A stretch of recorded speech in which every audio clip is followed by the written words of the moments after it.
ነገ እቀየራለሁ ብለህ ለራስህ ስንት ጊዜ ተናግረሃል? ግን ነገ ይመጣል እና ምንም አልተለወጥክም። ወንድሜ ይህን እወቅ፣ አላህ የሰዎችን ሁኔታ ራሳቸው እስኪለውጡ ድረስ አይለውጥም።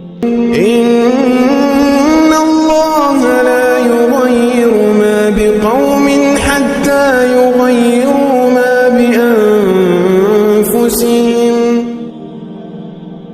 አላህ የሰዎችን ሁኔታ አይቀየርም በውስጣቸው ያለውን ነገር እስካልቀየሩ ድረስ ይለናል አላህ። አንዳንድ ሰዎች ስኬትን ዝም ብለው ይጠብቃሉ። ከሰማይ እስኪወድቅ ድረስ ተቀምጠው ይጠብቃሉ። ዱዓ ያደርጋሉ፣ ነገር ግን ወደፊት ምንም አይነት እርምጃ አይወስዱ። አዎ ዱዓ ኃይለኛ መሳሪያችን ይታወቃል፣ ግን ጥረት ያስፈልገዋል። አላህ ዘንድ በጣም ተወዳጅ የሆኑት ነብዩ ሰለላሁ ዐለይሂ ወሰለም መሪ ከመሆናቸው በፊት በረኝነት ደክመዋል፣ እረኛ ሆነው ሰርተዋል። የአላህ መልእክተኛ ሰለላሁ ዐለይሂ ወሰለም ጠንክረው ከሰሩ ለምንድን ነው ምንም ሳሰራ በረካ የሚጠብቀው ስኬትን የሚጠብቀው? ሸይጣን ሰበቦችን በሹክሹክታ መናገር ይወዳል። በጣም ደክሞሃል ይልሃል፣ ትክክለኛው ጊዜ አይደለም ይልሃል፣ በሚቀጥለው ሳምንት ጀምር ይልሃል። ግን ምን ይሆናል? ቀናት ወደ ወራት፣ ወራቶች ወደ ዓመታት ይለወጣሉ እና ምንም አይለወጥም። ስንፍና በዚህ ህይወት ውስጥ ድህነት ብቻ አይደለም ያመጣብህ፣ ከሞት በኋላም ህይወትህንም ሊያጠፋ ይችላል። ነብዩ ሰለላሁ ዐለይሂ ወሰለም እንዲህ ብለዋል፣ አላህ ሆይ ከስንፍናና ከድህነት በአንተ እጠብቃለሁ። ልዩነቱን ተመልከት።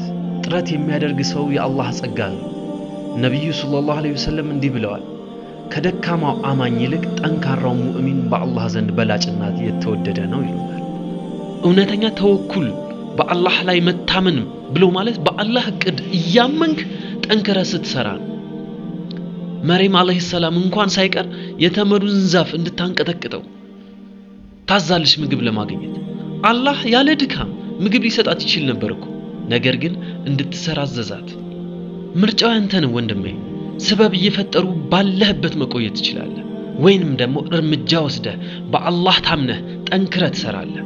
አላህ ሁኔታህን እንዲለውጥ ከፈለክ ዛሬውኑ ጀምር፣ መጠበቅ አቁም፣ አንድ እርምጃ ውሰድ። አላህም ቀሪውን ይመራሃል፣ ቀሪውን ያሳካልሃል። ይህ ቪዲዮ ከተመቸህ ላይክ እና ሰብስክራይብ በማድረግ ቤተሰብ ይሁኑ። መልካም ጊዜ።